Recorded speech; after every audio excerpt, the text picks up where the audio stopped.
다 함께 신명기 19장부터 24장까지의 말씀을 통해 일상 속에 드러난 하나님의 나라에 대해서 함께 말씀을 나누고자 합니다.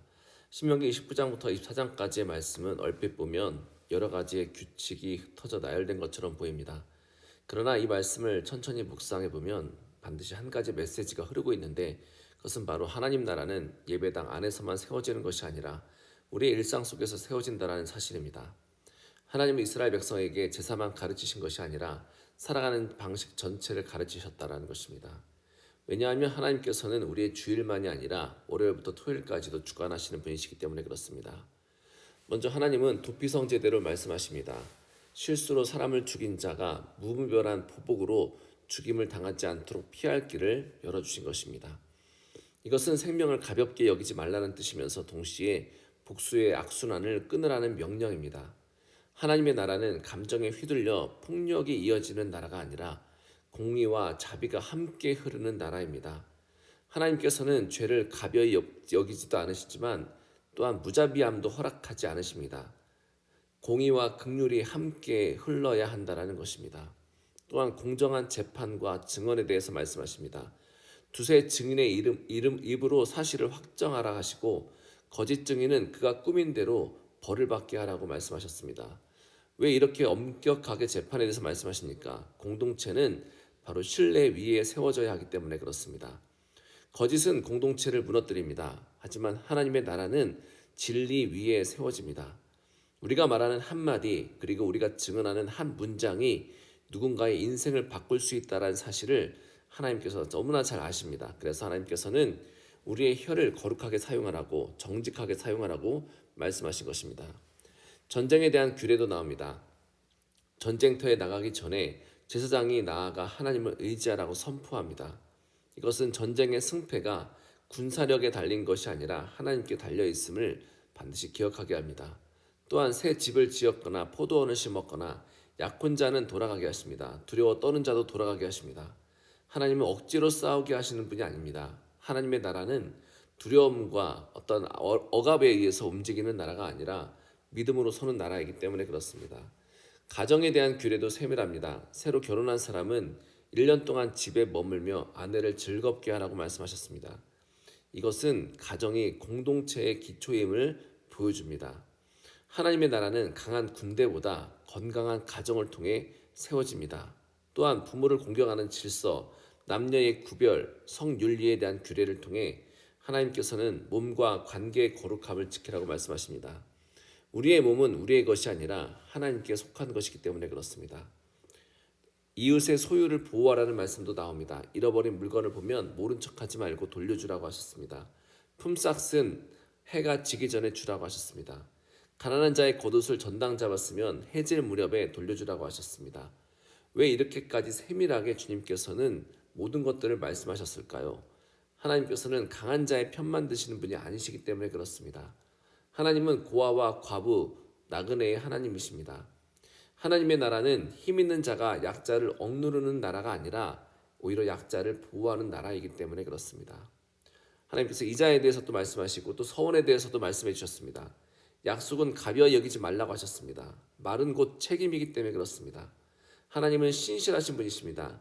모든 나라를 하나님 말씀 가운데 창조하셨습니다. 말씀에 책임을 지시는 분이시고 그 말씀이 진리이시기 때문에 하나님의 백성도 신실해야 한다는 것입니다. 약속을 했으면 반드시 지키는 나라, 바로 그것이 약속이 지켜지는 나라가 바로 하나님의 나라라는 것입니다. 따라서 우리가 우리 인생을 살아갈 때에 말만 많이 하는 것이 중요한 것이 아니라 한마디라도 했으면 그 약속을 하나님 앞에서 지키듯이 사람 앞에서 지키는 것이 중요하다는 것입니다. 이 모든 규례를 하나로 묶어보면 한 가지 흐름을 알 수가 있는데, 하나님은 이스라엘을 단순히 종교 집단으로 부르신 것이 아니라 세상 가운데서 하나님 나라를 보여주고 그 향기를 나타내는 공동체로 부르셨다는 것입니다. 그들의 재판, 그들의 전쟁, 그들의 가정, 그들의 경제생활, 그들의 말과 행동을 통해 하나님이 어떠한 분이신지 드러나라고 하신 것입니다. 바로 그것은 거룩이고, 이 거룩은 특별한 날의 의식이 아니라 바로 일상 가운데 드러나는 우리의 선택이라는 것입니다. 우리는 이 말씀을 읽으며 질문하게 됩니다. 오늘 우리의 일상은 어떠한가? 오늘 우리의 말은 진실한가? 우리의 경제활동은 정직한가? 우리의 가정은 사랑과 신뢰 위에 세워져 있는가? 우리는 약자를 배려하고 있는가? 하나님의 나라는 멀리 어디 저 멀리 있는 이상이 아니라 오늘 내가 말하고 돈을 재정을 쓰고 이웃을 어떻게 대하느냐 그 속의 일상 가운데서 하나하나 드러나게 되어 있습니다. 하나님께서 우리에게 말씀하신 성령 가운데 새로운 마음을 부어주신 그 마음이 하나님을 사랑하고 이웃을 사랑하는 그 마음이 우리의 일상 가운데 하나하나 드러나야 된다는 것입니다. 결국 이 말씀은 결국 우리를 예수 그리스도로 이끌고 있습니다. 우리는 완전한 공의를 이루지 못하고 완전한 자비를 실천할 수 없는 사람들입니다. 그러나 예수님은 완전한 공의와 자비를 이루신 분입니다. 그분은 억울한 재판을 받으셨지만 거짓으로 맞서지 않으셨고 십자가 위에서 원수를 용서하셨습니다. 그분 안에서 우리는 새로운 교회 공동체로 부름을 받았습니다. 성령께서 우리 안에 거하실 때에 우리의 일상은 변화될 것입니다. 사랑하는 성도 여러분, 하나님의 나라는 거룩한 그리고 거창한 구호로 세워지지 않습니다. 오늘 하루 우리가 한 선택 가운데에 하나님을 향한 기쁨의 선택을 할 것인가, 거룩한 선택을 할 것인가에 의해서 이 하나님의 나라가 세워진다는 것입니다. 정직한 말 한마디, 공정한 판단 하나, 약자를 향한 작은 배려 하나가 바로 하나님 나라를 드러냅니다. 문제는 우리가 그런 사람이 될 수 없습니다. 그래서 우리는 예수 그리스도의 이름을 붙들고 예수 그리스도의 말씀을 붙들고 성령께서 우리의 이끄시는 대로 그 붙듦 가운데에 그 통치 가운데 살아가야 한다는 것입니다. 그것이 안 될 때 우리는 주님께 더욱더 간절히 부르짖어야 됩니다.